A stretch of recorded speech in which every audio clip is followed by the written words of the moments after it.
New South Wales Treasury wanted to do their own work on this, and Kusha is going to tell you what New South Wales Treasury is doing. Thank you, Peter. I appreciate the preamble. Hello, I'm Kusha from New South Wales Treasury. So this session, I'm going to walk you through, as Peter mentioned, like a project which we've been doing for the last about 9-10 months now.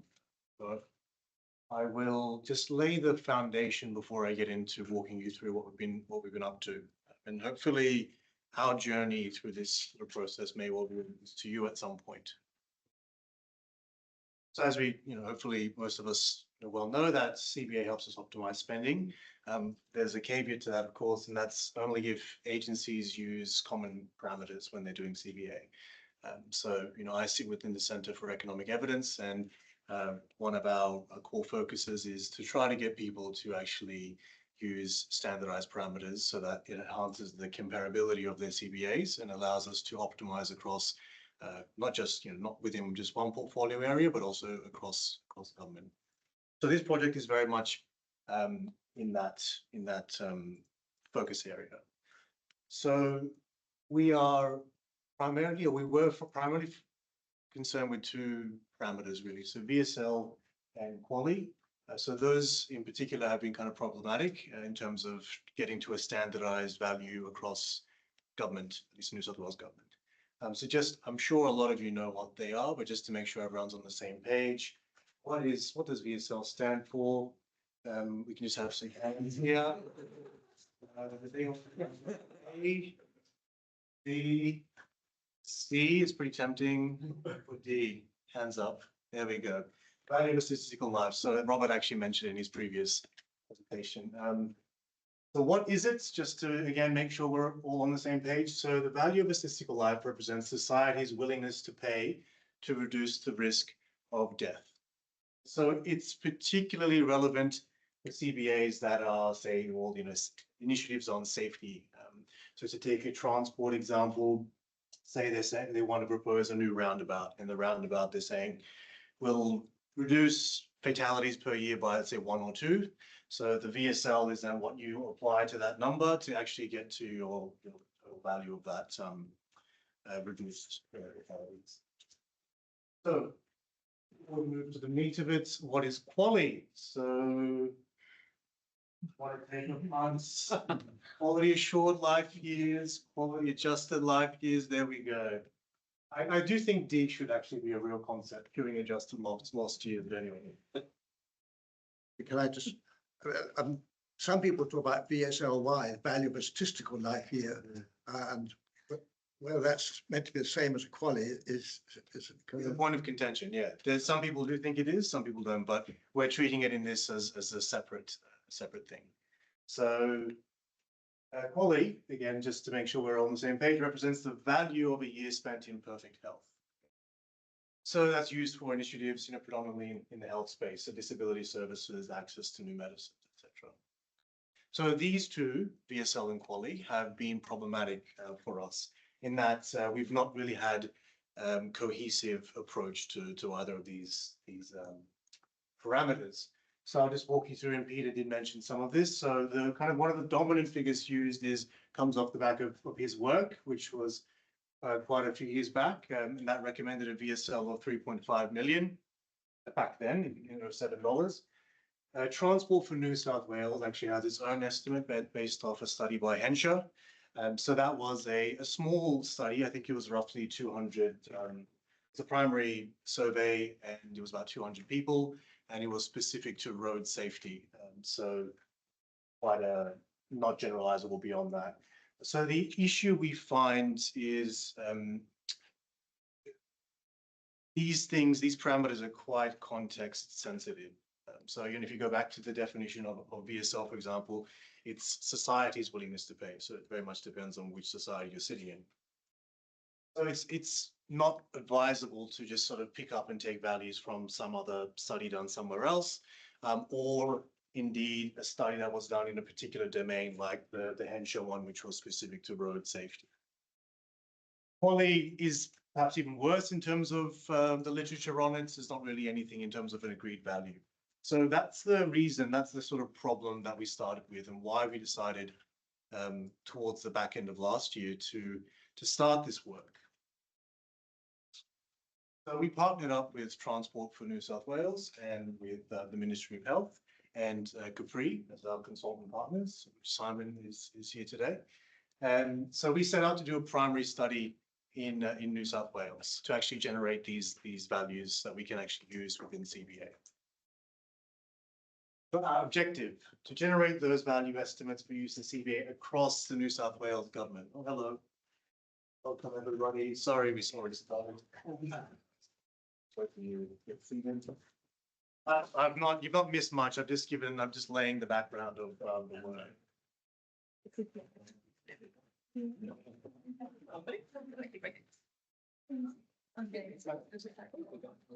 Yeah. So for the benefits of those who've just come in, I've just been laying the context for a project that Treasury has been doing and we still are doing. So the project and the objective is up there to generate VSL and quality value estimates for use in CBA across the New South Wales government because we don't have parameters specific to New South Wales at the moment, and there's not very good cohesion and coordination across agencies as to what values they use when they do CBA for health and safety. So that's the objective of the study. And the challenge we faced was that there really is no comparable study. What do I mean by that? I mean that this last part of the objective for use across the New South Wales government means that we needed values which can be used in any policy domain. So we couldn't just say take the Henshaw study, for instance, and values because that was specific to transport safety.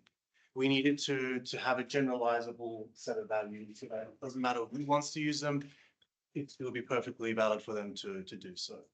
So that hasn't been done before. So that was the primary issue. And you will see as I walk you through what we did, it's the reason why this project has taken quite a bit longer than we anticipated because we need to work through some of these issues, given it was the first time we're doing such a thing.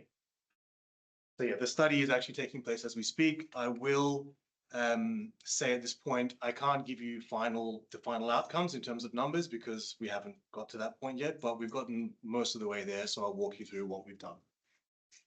Any questions so far? And you can interject as I talk, by the way. I'm happy for people to do that. I'll just make a quick comment. The Henshaw et al. Paper asked people what they were willing to pay. They were told the number of accidents on major roads and country roads, and then alternatives, what they were willing to pay for the alternatives, but they didn't give any probabilities. And Professor Kit Viscusi, in correspondence with me, said that was completely inappropriate. You've got to know about probabilities. You can't do it just from sheer numbers. And they come up with a higher number, but it is because they didn't put any probabilities into that questionnaire. So the leading expert, Kit Viscusi, in correspondence with me, said that it's not acceptable. There's some more pressure for me to get things right.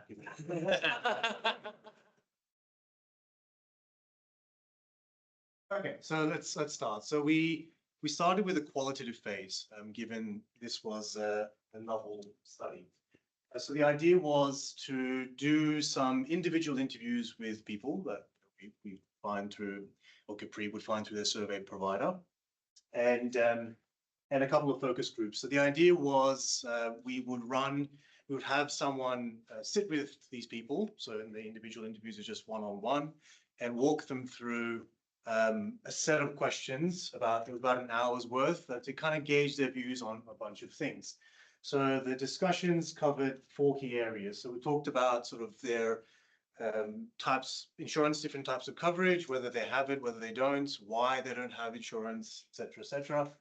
Perspectives on death, injury, and illness. So this was to tease out really how they think about death, injury, and illness. Can they think of it in an abstract sense, or do they need to have it, sort of a well-defined context? Awareness of risks and testing scenarios. So these were some early scenarios we put to them to see how they reacted to it. Do they understand what's going on? How did they find them? So I'll just give you sort of, these are some of the questions that we covered in the interviews and the focus groups. So what type of insurance do you currently have? So do you think about death and so on in general terms or in a particular context? As reducing death more important than the risk of severe injury? What their attitude was towards temporary injuries, etc. So this was very much to sort of tease out how to think about these things and then to ultimately help us with the design of the survey. We, as I said, we also presented some example scenarios because that would be the crux of the survey itself, getting people to kind of look at a bunch of scenarios and make their choices. So we wanted to test some of their reactions to that. This is the preamble that was there. So just imagine, and you can kind of imagine yourself doing this yourself, looking at it and doing it yourselves. Consider the government's considering different programs to reduce the risk of death, injury, and chronic illness. Each program has different costs and risk reductions. There'll be some options below. Please review and select one. So we presented something like this to begin with. So we've got the attributes here in this column here, risk of death, risk of injury, risk of illness, cost that they would incur, and these are the options. So the current situation being the defaults, then you've got policy option A and policy option B. The idea was we present this sort of scenario to them and see, do you understand it? What would you choose, etc. We did a few of these, and we kind of increased the difficulty as we went on through the interviews. So this is sort of an example of one of the back-end scenarios we presented. So just a few extra attributes added in. So we added in here, say, the nature of the death that you would experience, the severity of the injury, the severity of the illness, and then we asked them, what their choice would be, what was their comprehension of the scenarios. So the summary of what we took away from the qualitative phase was there was generally good understanding of the scenarios, which is great. That's one of the main things we're looking for. And interestingly, they were able to kind of make choices about the trade-offs between, cost, death, and injury and illness without specific causes. So they seem to be able to just generally think about these concepts without being told, okay, imagine you're in a car accident, or imagine you get X illness or Y injury. So that was quite reassuring because, as I said before, the whole point of this thing was to have generalizable values which are not context specific. We found that a lot of people tended to choose the current situation, so the status quo, and this will be, I think, relevant later. And we did a couple of revisions throughout the interviews, so we varied the risk levels and the cost levels, which did eventually get people to make trades when they weren't making trades. One interesting point was minimizing references to government. So I think there seemed to be, I'm not quite sure how many, but quite a number of people who are, I think, expressing, I suppose, maybe not anti-government, but I think maybe reservations about government and, giving money to government to do things or extra money. So that meant we wanted to, I think, in anything going forward, minimize any references just to, I think, not conflate their decision-making with something else, some other biases. So we finished the qualitative phase and then we went to the quantitative phase. So we planned initially to do 2 pilots, but ended up doing 9. And we ended up doing 9 pilots with about 800 participants, which is a lot more than we expected at the beginning of this study. And I will walk you through why that happened. Well, the high level is that we're asking relatively questions of people, and we really needed to make sure that we were getting the framing right of the scenarios and the questions. They can have quite a sizable influence. And we also were really quite keen to make sure that people were understanding what was going on and actually making meaningful trade-offs. So because we needed valid at the end of all this. So I'll give you I'll walk you through the evolution over those pilots of what we did.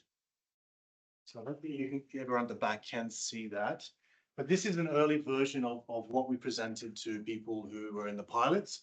Similar to the previous slides you saw, So you had attributes along here. So you've got the risks of death, injury, etc., the nature of those things. You've got no program and you've got new program. Okay, so in the early versions, we had a fixed status quo option. So just, the current situation that is represented by no program and naturally zero cost to them. And then you have the option of the new program, and wherever there was an improvement in an attribute, it was shaded green just to help them figure out what's been going on.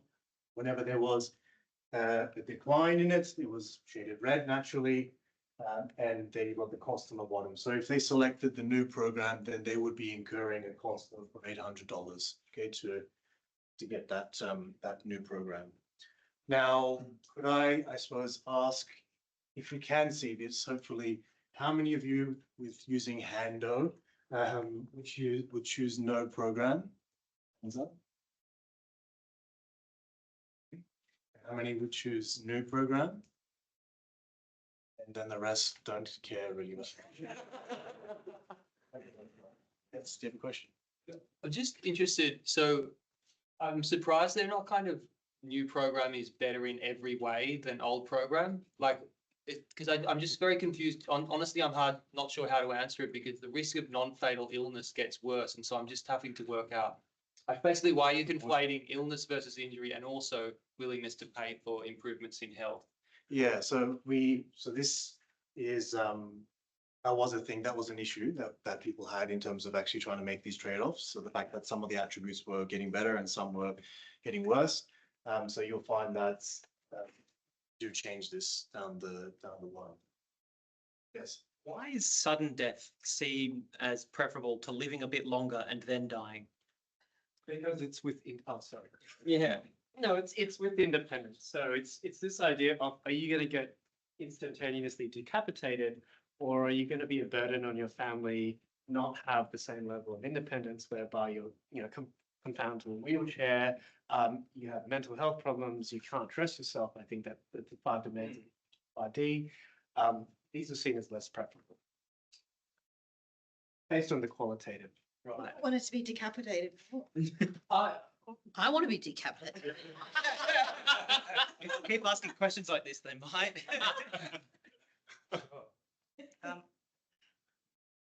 Is this for the individual person? Because I might value my life as a certain 5.3 million. But if I have a whole family, multiple people. No, sorry, I thought you were saying your whole family could have different value. Sorry.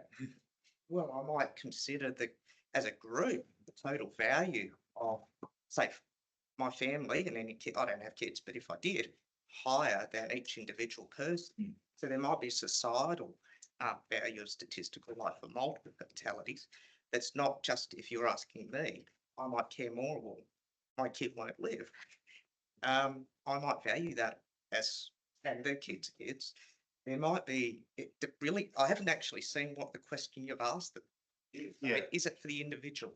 It is. So there could be societal wide value of statistical life that's different from an individual. Yeah, no, it's something that it's a sentiment that we heard in the qualitative phase actually, in terms of people considering, the effect on their family, so just beyond themselves.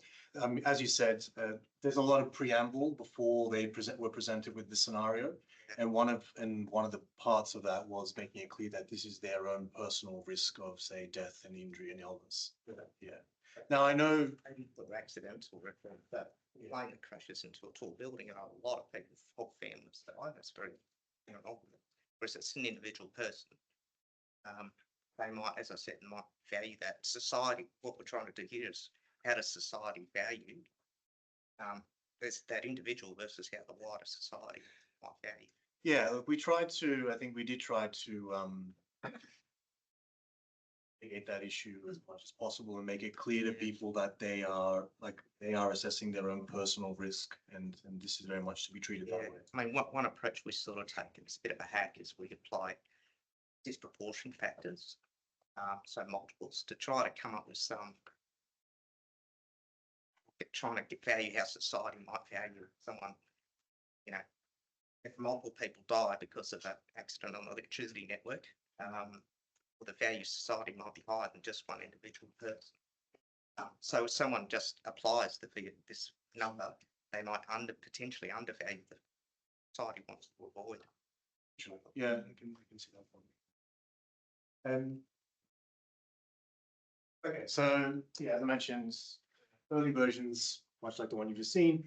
So we had a fixed status quo with zero cost and a new program.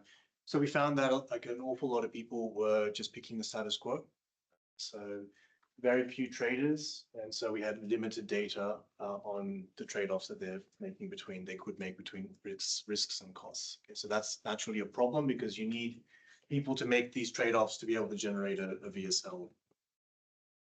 That was a problem we faced, and obviously there were quite a lot of pilots, so I'm not going to walk through every single little bit of information, but just a sort of summary of what we tested. So we did test, different ways of presenting attributes, using icons, using summaries, tables. We tested different risk and cost levels. So, just scaling those risk levels up and down, and also cost levels, or mostly down, I think, because a lot of people were already not trading. So we didn't want to make it any more expensive, but we did look at making things cheaper. Using cost anchors to help people judge affordability. So this, you'll see it in a later slide. So something like, okay, you have to pay X amount, and this is equivalent to a meal, like a regular meal when you go out to eat or something like that. In simpler presentations with pure attributes. So, there's quite a lot going on here. Like there's a lot of attributes and you've got risks to factor in. You've got the nature of these things. So we did also look at simplifying it and make it a bit. So we also, part of it was getting people to talk about why they made their choices. We needed feedback so we could actually do the next iterations of the pilots. And yeah, I mentioned cost was a primary concern for people. So we ended up settling on describing death and quality components this way. So this is the description of death. Okay, so we have a base risk of death for each scenario of 10 in 10,000. And then the options that you're presented with is, a reduction from that base level of risk by some X in 10,000, where X can be any number between 1 to 9. And so as an example, it would be put to them as this is a reduction in your risk of dying from the current 10 in 10,000 to say 9 in 10,000, which is a 10% risk reduction. You become 10% safer. That's how we decided to frame death. Wally changed quite a bit. So you would have seen in the scenario I presented that we had injury, we had the nature of that, we had illness, the nature of that. We decided to just summarize that all in this attribute, which is healthy days gained. Okay? So the number of extra days per year, you would feel completely well and able to do everything you normally want to do. And the levels that could take were anywhere between 0 and 30, going up in those increments. So as an example, you can say, give them a program where you have 12 extra healthy and active days. These are days they would not have had without the program. That's how we framed it. This is an example of where a middle of the road pilot scenario that we presented. So we moved away from having a fixed status quo because we found a lot of people were just defaulting to the status quo. And we simplified the quality components, as I mentioned in the previous slide. So now you've got healthy days gained per year. And we changed the cost framing. So yeah, so no longer an option to select no program. You had to choose one of program 1 or program 2. And we introduced a levy-style public safety fund. Okay, so the way you would incur these costs is through a levy, which would then go through to a public safety fund, and then that's where the program will be paid for from. Costs shown as a single payment and monthly equivalent. So hopefully you can read the back there, but the cost here for program 1, $300 a single payment or $25 per month for 12 months. And we've written down underneath, like this is $6 per week, similar to a pub lunch once a month. So that's a cost anchor. So what do you think happened in this iteration? Guesses? People typically went for program 1 or program 2? Now, hands up, anyone would go for program 1? No one. Program 2? We've got a few traders actually. So contrary to that, though, cost was still dominant. So we found a lot of people were just picking the cheapest option. So they were cost minimizing. So not doing what we'd like them to do, which was to actually factor in all of these, well, everything that's going on and actually make a trade-off between risk and costs are incurred. So they were just looking to pick the minimum cost. Okay. So again, we weren't getting enough trading happening to actually end up giving us a valid and stable VSL and quality parameter. So we decided to go back and we changed the framing again. So instead of a public safety fund levy thing, it'll be like a $600 tax refund framing. So you know how you've got your tax refund at the end of the when you do your tax return.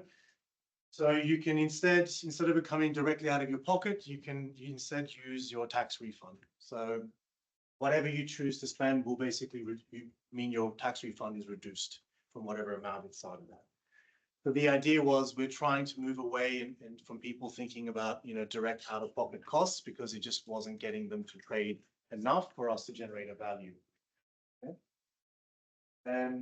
But still had the issue. So people were still cost focused and were still minimizing and just going with whatever was cheapest.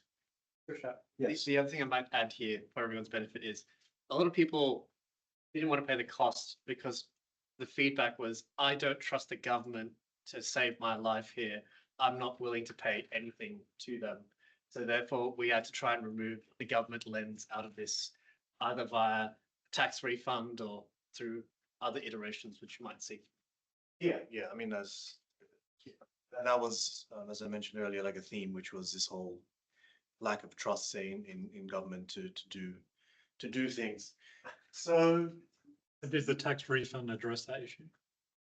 No, Did that didn't address no, it that issue? didn't. No, it didn't. So we still weren't getting. I mean, Simon there was probably a little bit more trading, but still wasn't enough, right? In this one? Yeah. Yeah, there was. So every iteration that Kusha's gone through was encouraging people. So there's always these types of models I talked about before. There's always distributions of preferences.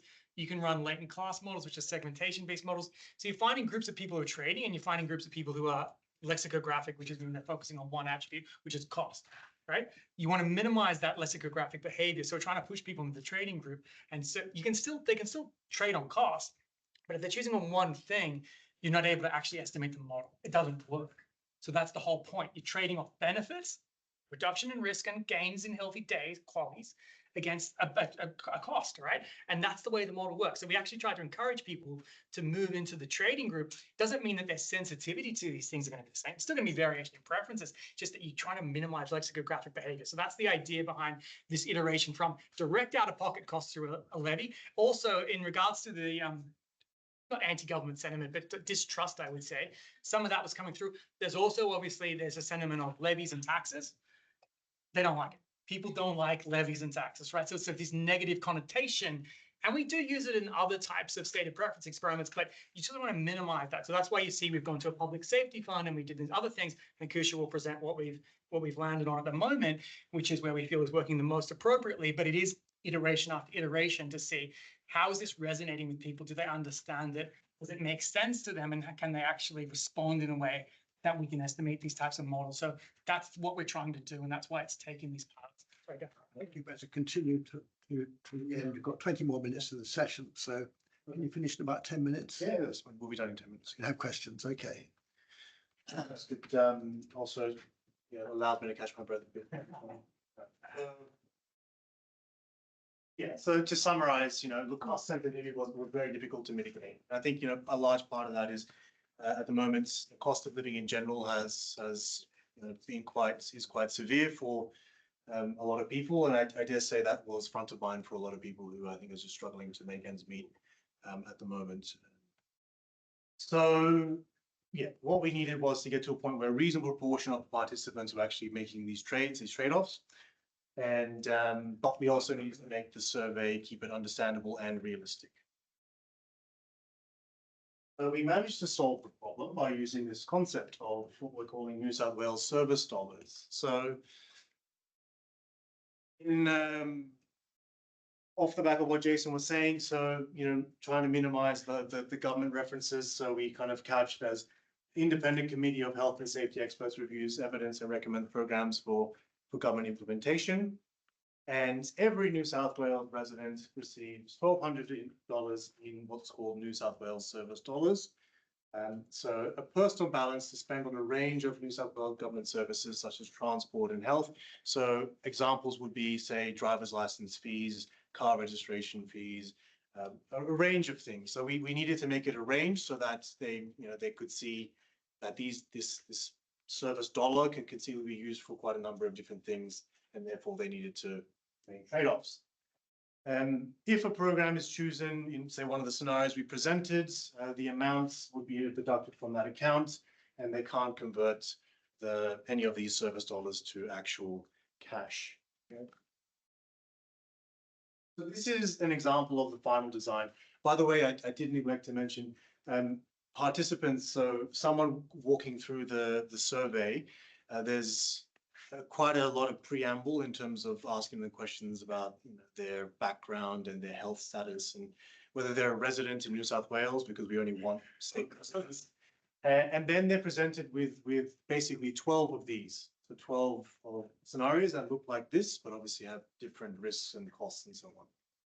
So that's an example of one of them. So you've got your quality component at the top, full quality days you gain, and your death risk reduction here, and then your service dollars here, and then a summary at the bottom, which kind of makes it really clear, hopefully exactly what's happening in the situation. So with this design, we did manage to get quite a good amount, enough trading, I would say, happening to actually generate VSL and quality parameters. In this situation, they're given $1,200 to spend. Like, they can just choose whether they want to spend it? They can choose, yeah, that's right. So they could choose, for example, to not spend any of it on these programs, and it could go to, I think, the driver's license fees, their car registration, yeah, those sorts of things. But it's a finite market they can spend their money. Not like- It's a finite set of things, yeah. Government services, yeah. But we did make it a fair range of government services, yeah, not just a small number. That would kind of, I think, hamper the validity of it if it was just a very tiny number of things they could spend it on. So just to summarize, yeah, we went through quite a lot of pilots, and we did all these checks. So response consistency.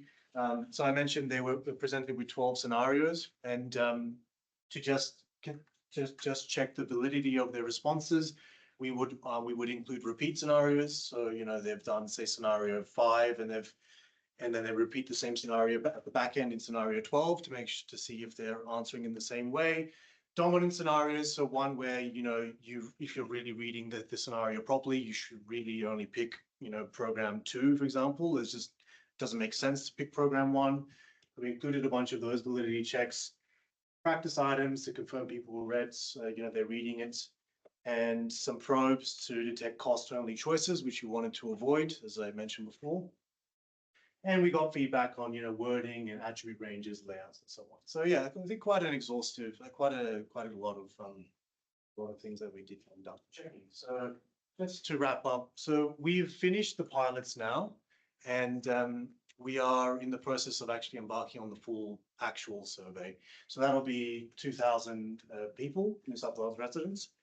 So the survey will probably be running through September and a bit of October, and then we're hoping to finalize it around the middle of October, say. And then we will have final, well, fingers crossed, final VSL and quality figures in sometime in November, which we can happily share with everyone and sing it from the rooftops once we get it. So I will stop there. Thank you very much.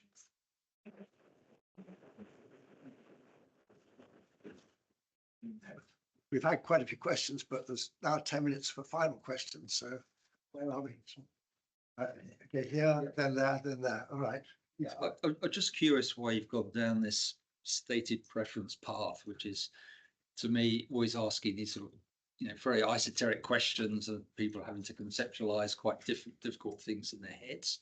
Versus, I think in the past, a lot of these things have been done based on observations about, how much more do you have to pay someone to do a slightly more risky job than someone else. So I'm just curious why you've gone down this path in this instance. Yeah, it's a good question. So, I mean, we definitely wanted to, we wanted it something which was specific to New South Wales to begin with, so it was going to be a primary study. As to whether you ask them questions on trade-offs between jobs, so you're saying, say, for example, instead of this, you say job A has this risk of death and this income, and job B has this risk of death. But it's not even a survey. It's basically it's real world observations. Real preference approach. Ah, right, yeah. Yeah.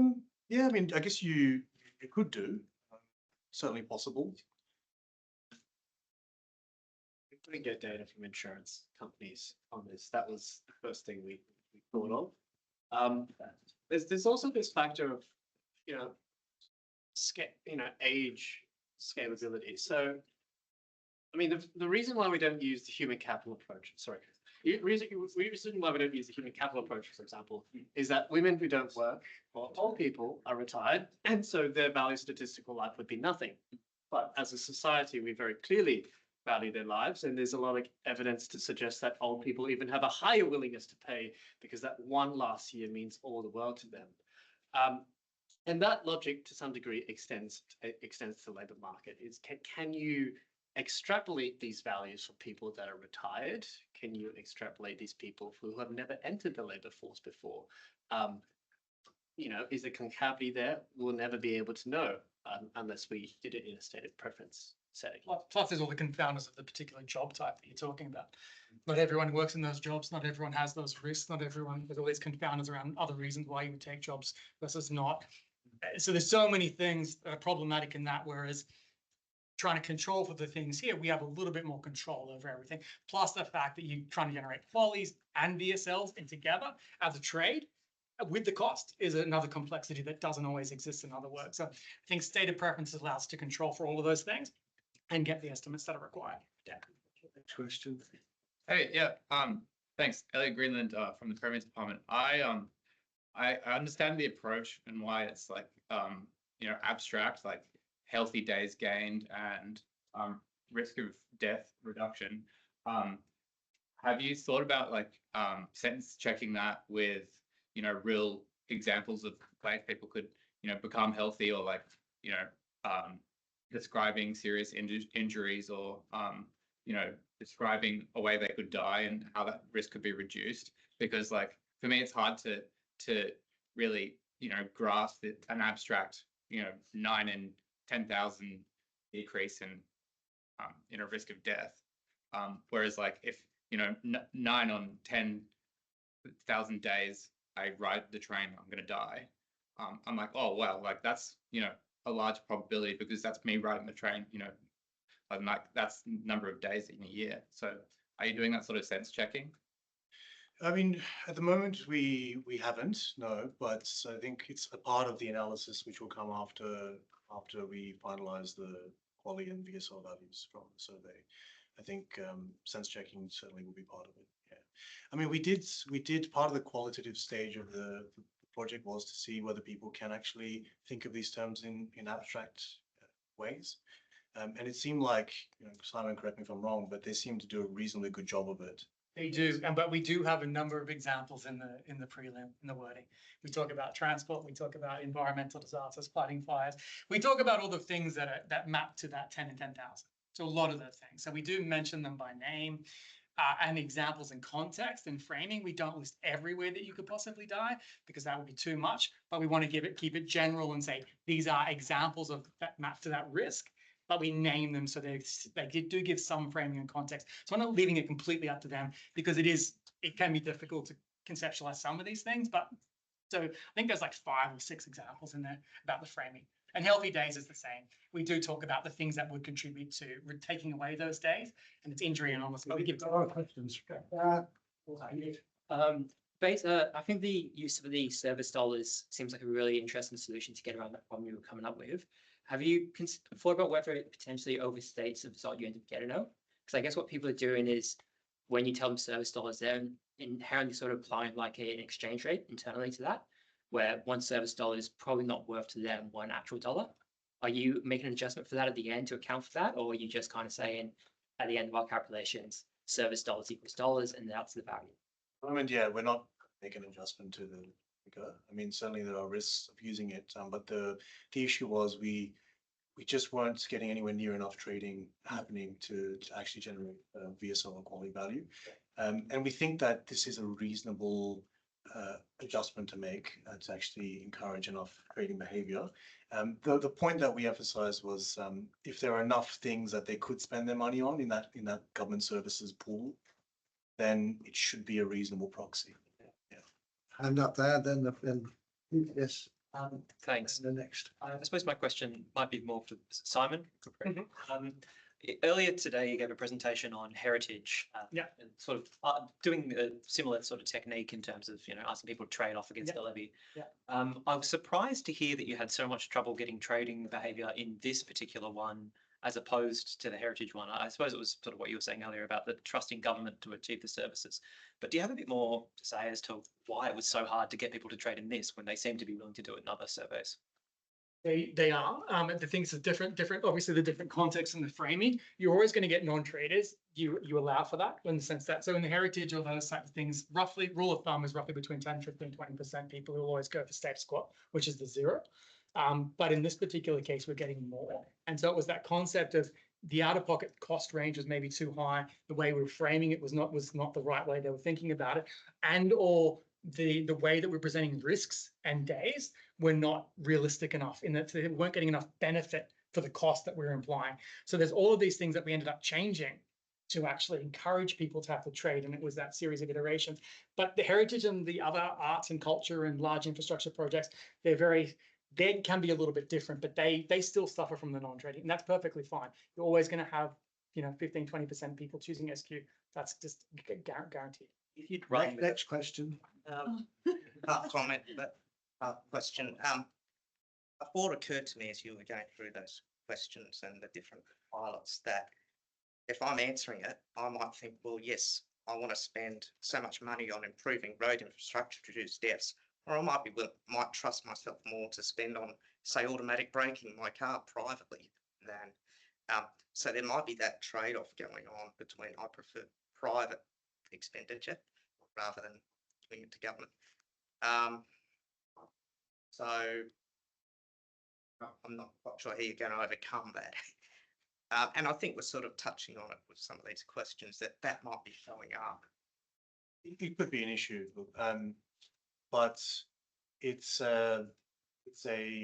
So perhaps what we're talking about is the value of statistical life from a public dollar expended rather than a private dollar expended, if there's a difference between those two measures.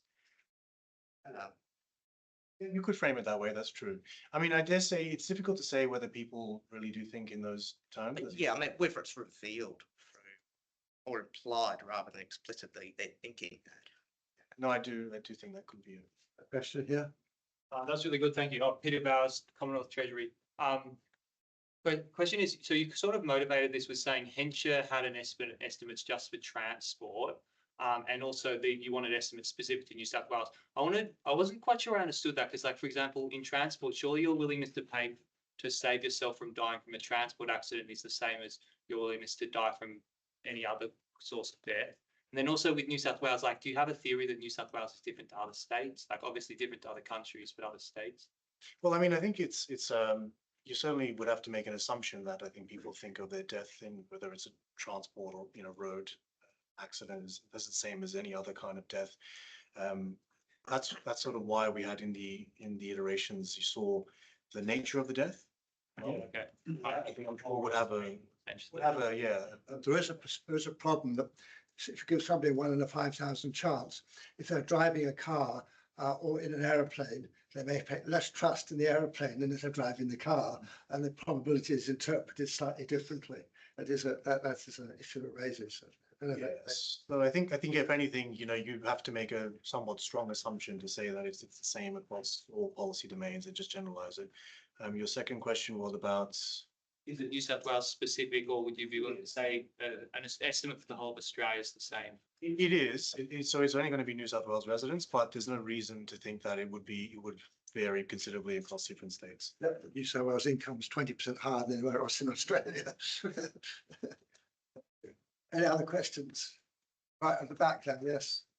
How much does this methodology vary from the Hampshire methodology? And do you think, because I think it's $6 million, the value of statistical life, something like 3 million. I don't know. Hampshire, yeah. How do you, is it 3? 9. 9. How does this, was there any merit running exactly the same survey as that as the state? And would the method vary? And I just, the 1,200 bucket seems like it would never get to the number. I don't know, just interested how it might compare with the. I think, Jason, you might be more familiar with Hampshire. The problem with Hampshire was that you were told the number of accidents in a year on urban, on other roads, but you weren't told the probabilities of an accident. And that's where Professor Kit Pusklisi, as an international expert, was quite sceptical of the results, because they weren't dealing with probabilities, where people weren't told the probabilities.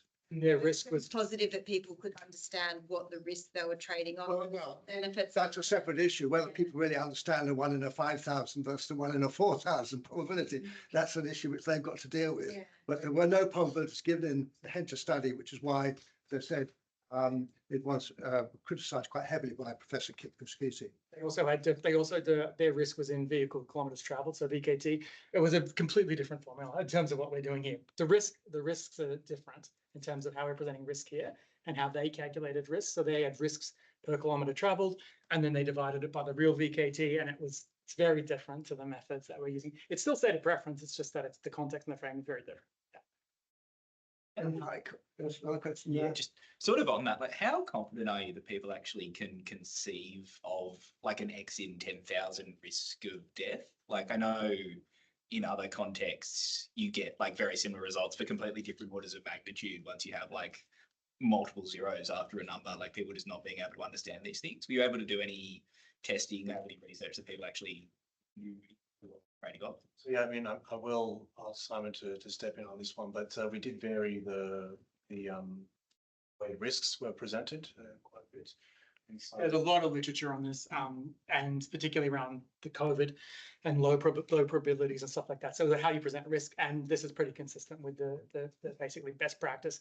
The 10,000 base, in terms of what's done in the US transport and all of those groups, that's the standard base. So in most projects, it's 10,000 base. So we're being very consistent with VSL literature around the world, and best practice. So yeah, but we did do a lot of qualitative work as well. And we do like cognitive interviews, and we get a lot of feedback just to make sure if people are not understanding it, we can identify who they are and improve the survey. Or if they really don't understand it, maybe there are some to take on in that context. But we need to depend. We'll have to draw the line there.